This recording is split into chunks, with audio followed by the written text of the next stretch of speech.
The text message shimmered on my phone screen, an unwelcome intrusion into the vibrant chaos of my mother's kitchen.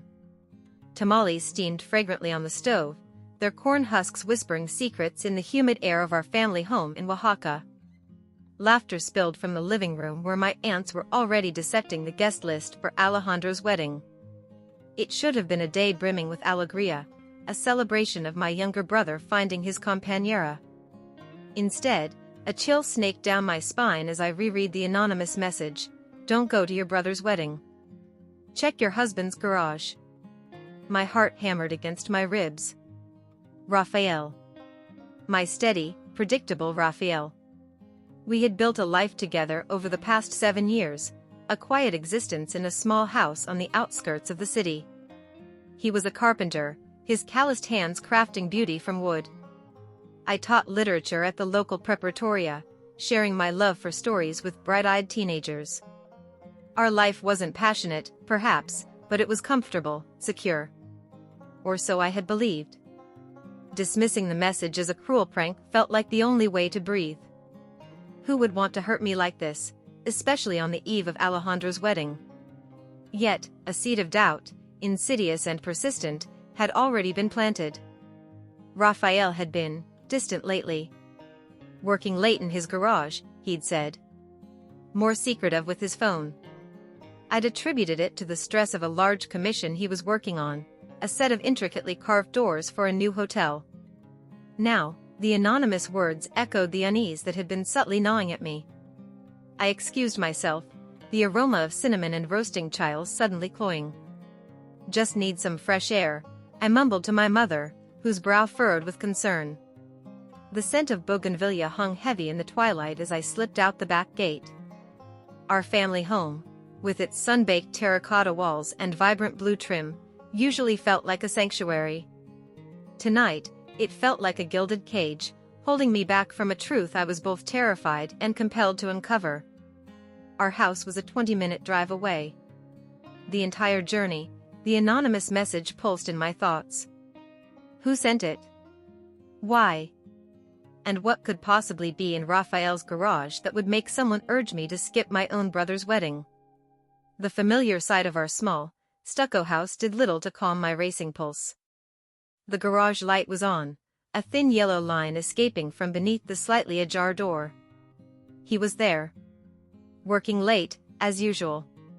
My hand trembled as I pushed the door open. The scent of sawdust and varnish, usually comforting, now felt heavy with foreboding. Rafael stood with his back to me, bent over his workbench. The rhythmic whir of a sander filled the small space. "Rafael?" My voice wavered slightly. He startled, the sander clattering onto the wooden surface. He turned, his eyes widening in surprise. "Sofia. What are you doing here? I thought you were with your family." His reaction seemed normal. Too normal? My gaze drifted beyond him, taking in the familiar tools, the stacks of lumber. Nothing seemed out of place. I forgot something, I lied, my voice barely a whisper. He smiled, a familiar, reassuring smile. But tonight, it didn't quite reach his eyes. "What did you forget? I can help you find it." My gaze snagged on something tucked away in a shadowy corner, partially hidden beneath a drop cloth. It wasn't a tool. It was fabric. A vibrant, shimmering turquoise. A dress. A woman's dress. Not mine. The breath hitched in my throat. The comfortable world I had inhabited just hours ago began to tilt, the solid ground beneath my feet dissolving into a terrifying unknown. The turquoise fabric shimmered mockingly in the dim garage light. It was a vibrant hue, the color of a tropical sea, a stark contrast to the muted earth tones that usually filled our home. My dresses were practical, comfortable, the colors of sun-baked clay and deep forest greens. This dress, it spoke of a different life, a different woman. My voice felt like a distant echo. "Rafael, what is this?" He followed my gaze, his smile faltering, replaced by a look I couldn't quite decipher, a mixture of surprise and something akin to guilt. He hesitated for a fraction of a second, a beat of silence that stretched into an eternity. It's for a client," he finally said, his voice a little too quick, a little too casual. "A special order. I'm building a display for her boutique." "A boutique?" Raphael, the carpenter who crafted sturdy tables and elegant bookshelves, was now involved with a clothing boutique? My mind struggled to reconcile this image with the man I thought I knew. "A display?" I repeated, my voice laced with disbelief. "Since when do you build displays for clothing?" He shifted his weight, running a hand through his dark hair. "It's a new venture. Diversifying my work. You know how the economy is." His explanation sounded plausible, logical even. But my gaze remained fixed on the dress, the delicate lace trim at the neckline, the way the fabric pooled on the dusty concrete floor. It didn't look like something meant for a display. It looked like something meant to be worn. A wave of nausea washed over me. The anonymous text message, the late nights in the garage, the hushed phone calls, it all coalesced into a sickening picture. "Who is she, Raphael?" The question hung in the air, heavy and accusatory. He avoided my eyes, busying himself with rearranging tools on his workbench. "Sofia, there's nothing to worry about. It's just business." "Business that involves a turquoise dress?" My voice rose, the carefully constructed composure I had maintained crumbling at the edges. "Business that you kept secret from me?" He finally looked at me, his eyes pleading. "Please, mi amor, don't make a scene. Can we talk about this later?" "Your brother's wedding. Alejandro's wedding. The joyous occasion that should have been my focus. Now, it felt like a cruel irony, a celebration of love while my own world seemed to be fracturing.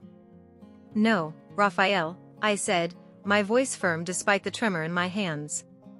"We will talk about this now. Who is she?" He sighed, the sound heavy with resignation. He walked over to the workbench and leaned against it, his gaze fixed on the floor. "Her name is Isabella," he began, his voice low. She owns the boutique. I've been helping her set it up." "Helping her?" I echoed, the word tasting like ash in my mouth. "Or something more?" He finally met my gaze, and in his eyes, I saw a flicker of something that confirmed my deepest fears. It wasn't just guilt. It was affection. My breath caught in my throat. The vibrant colors of the Mexican textiles I loved, the rich tapestry of my culture, suddenly seemed dull, faded. The warmth of my family's embrace felt distant, a memory from a life that was rapidly slipping away. The silence in the garage stretched, punctuated only by the distant sounds of the neighborhood dogs barking. In that silence, the truth hung heavy and undeniable.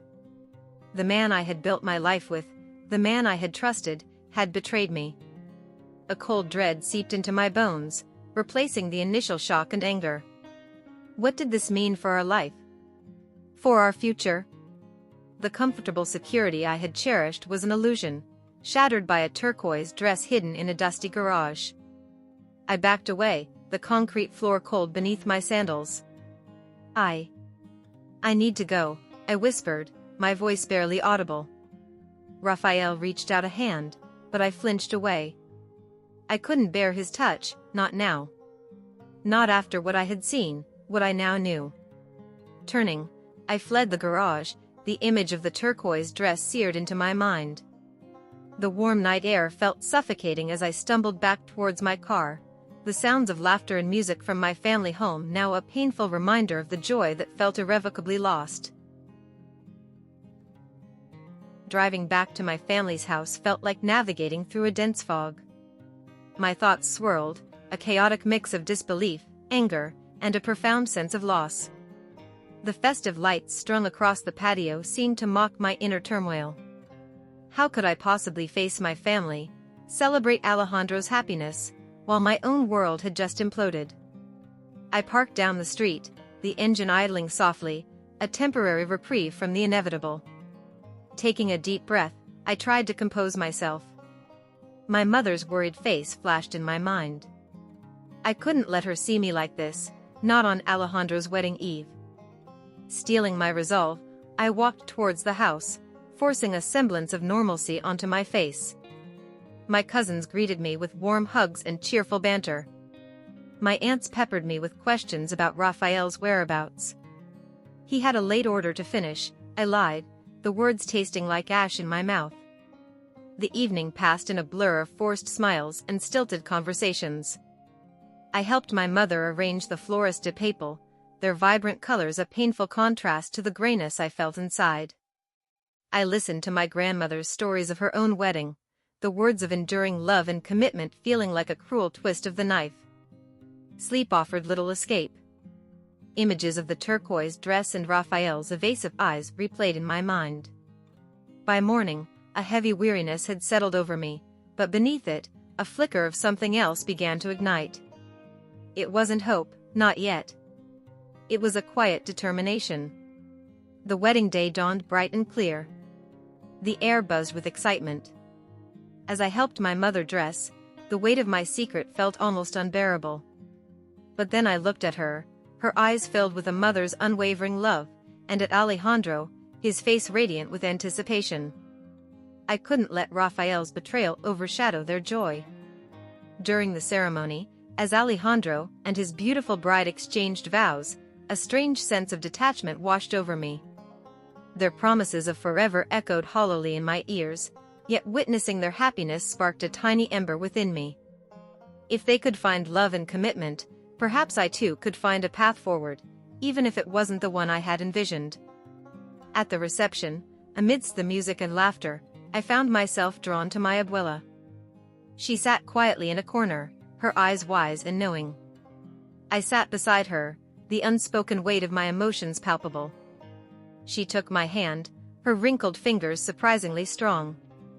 "Mi Nina," she said softly, her voice filled with a lifetime of wisdom.